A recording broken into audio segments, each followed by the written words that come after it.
Assalamualaikum warahmatullahi wabarakatuh.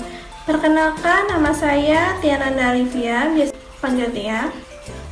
Di sini saya akan menjelaskan tentang perkembangan bahasa Melayu sampai diangkat menjadi bahasa Indonesia. Bahasa Indonesia adalah bahasa resmi bangsa Indonesia. Bahasa Indonesia juga menjadi bahasa persatuan bangsa Indonesia. Bahasa Indonesia diresmikan sebagai bahasa nasional setelah Proklamasi Kemerdekaan Indonesia 1945. Ketetapannya dituangkan dalam Undang-Undang Dasar 1945 Pasal 36 yang menyatakan bahwa bahasa negara ialah bahasa Indonesia. Sejarah bahasa Indonesia dilansir dari situs Kementerian Pendidikan dan Kebudayaan atau Kemendikbud. Bahasa Indonesia lahir pada 28 Oktober 1928. Pada saat itu, para pemuda di pelosok Nusantara sedang berkumpul dalam rapat pemuda.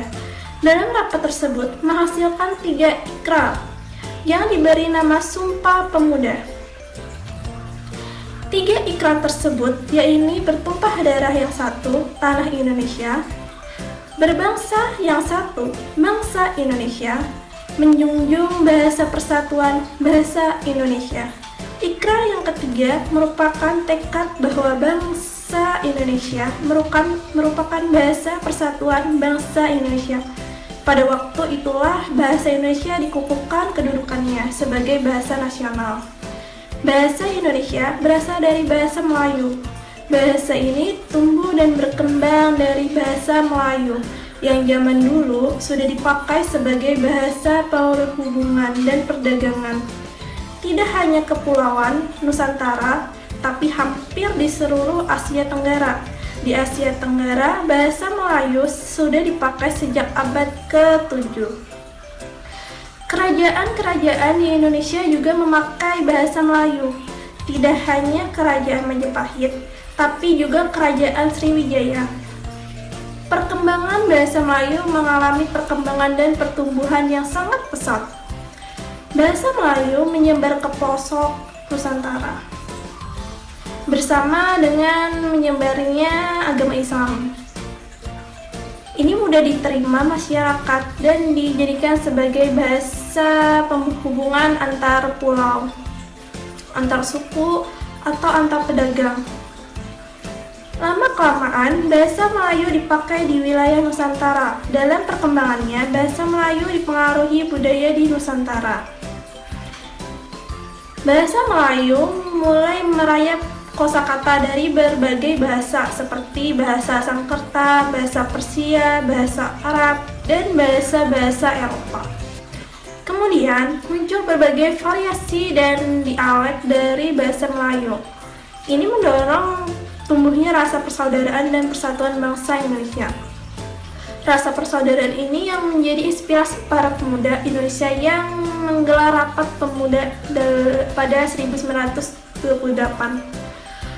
Peristiwa itu membuat perkembangan bahasa Indonesia dengan pesat.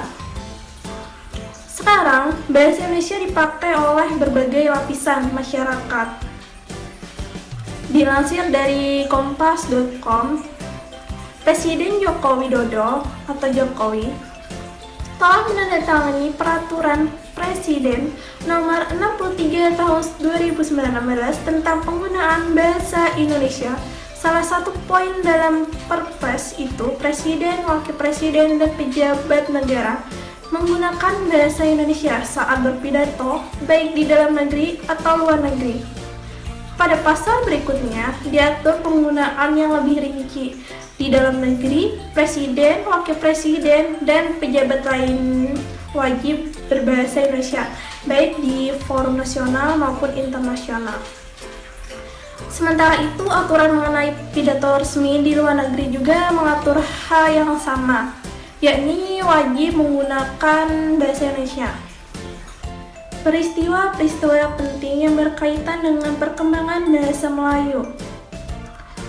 1. Tahun 1908, pemerintah kolonial mendirikan sebuah badan penerbit buku-buku bacaan yang diberi nama Komisi for the Literature atau Taman Bacaan. rakyat, yang kemudian pada tahun 1917 diubah menjadi Balai Pustaka. Badan penerbit ini menerbitkan novel-novel seperti Siti Nurbaya dan Salah Asuhan, buku-buku penuntun bercocok tanam, penuntun memelihara kesehatan, yang tidak sedikit membantu penyebaran bahasa Melayu di Nusantara. 2. Tanggal 16 Juni 1927, Yahya Jatok Adjo menggunakan bahasa Indonesia dalam pidatonya. Hal ini untuk pertama kalinya dalam sidang Volksraad, seorang berpidato menggunakan bahasa Indonesia. 3. Tanggal 28 Oktober 1928, secara resmi Muhammad Yamin mengusulkan agar bahasa Melayu menjadi bahasa persatuan Indonesia. 4. Tahun 1933, berdiri sebuah angkatan sastrawan muda yang menamakan dirinya sebagai Pujangga Baru, yang dipimpin oleh Sultan Takdir Ali Shah Banda. 5. Tahun 1936, Sultan Takdir Ali Shah Banda menyusun tata bahasa baru, Bahasa Indonesia. 6. Tanggal 25 sampai 28 Juni 1938 dilangsungkan Kongres Bahasa Indonesia 1 di Solo. Dari hasil kongres itu dapat disimpulkan bahwa usaha pembinaan dan pengembangan bahasa Indonesia telah dilakukan secara sadar oleh cendekiawan dan budayawan Indonesia saat itu. 7. Tanggal 18 Agustus 1945 ditandatanganilah Undang-Undang Dasar 1945 yang satu pasalnya pasal 36 menetapkan bahasa Indonesia sebagai bahasa negara. 8. Tanggal 19 Maret 1947 diresmikan penggunaan ejaan Republik sebagai pengganti ejaan Van of Quiescent yang berlaku sebelumnya. 9. Tanggal 28 Oktober sampai dengan tanggal 2 November 1954 diselenggarakan Kongres Bahasa Indonesia II di Medan. Kongres ini merupakan perwujudan tekad bangsa Indonesia untuk terus-menerus menyempurnakan bahasa Indonesia yang diangkat sebagai bahasa kebangsaan dan ditetapkan sebagai bahasa negara Indonesia. 10.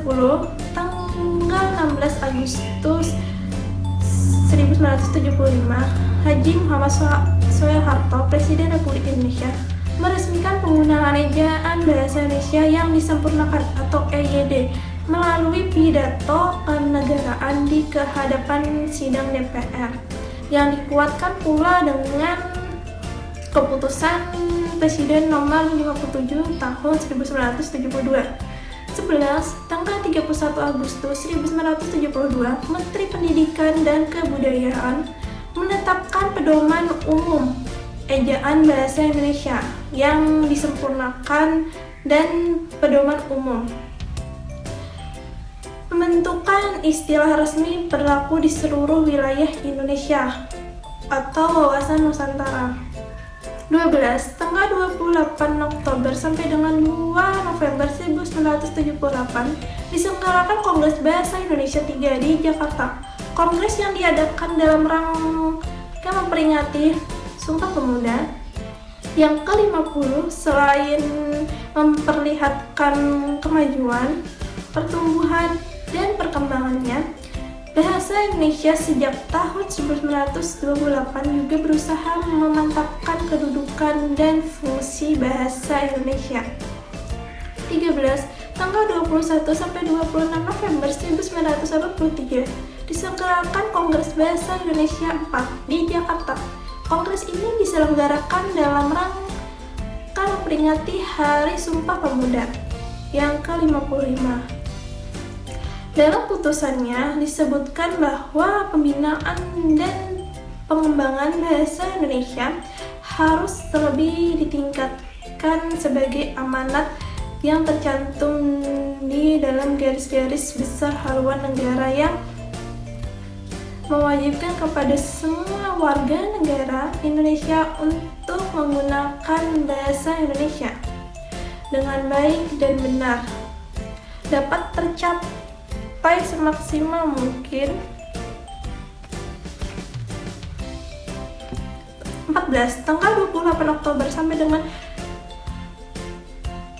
3 November 1988 diselenggarakan Kongres Bahasa Indonesia 5 di Jakarta. Kongres ini dihadiri oleh kira-kira 700 pakar bahasa Indonesia dari seluruh Indonesia dan peserta tamu dari negara sahabat seperti Brunei Darussalam, Malaysia, Singapura, Belanda, Jerman, dan Australia. Kongres itu ditandatangani dengan dipersembahkannya karya besar Pusat Pembinaan dan Pengembangan Bahasa kepada pencinta bahasa di Nusantara, yakni Kamus Besar Bahasa Indonesia dan Tata Bahasa Baku Bahasa Indonesia. 15. Tanggal 28 Oktober sampai dengan 2 November 1993 diselenggarakan Kongres Bahasa Indonesia 6 di Jakarta.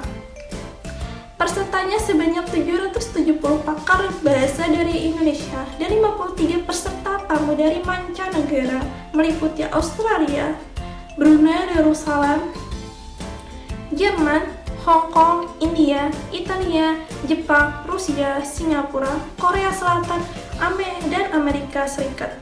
Kongres mengusulkan agar Pusat Pembinaan dan Pengembangan Bahasa Indonesia ditingkatkan statusnya menjadi Lembaga Bahasa Indonesia, serta mengusulkan disusunnya Undang-Undang Bahasa Indonesia.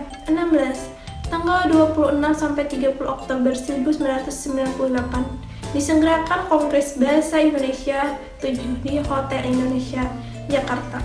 Kongres itu mengusulkan dibentuknya Badan Pertimbangan Bahasa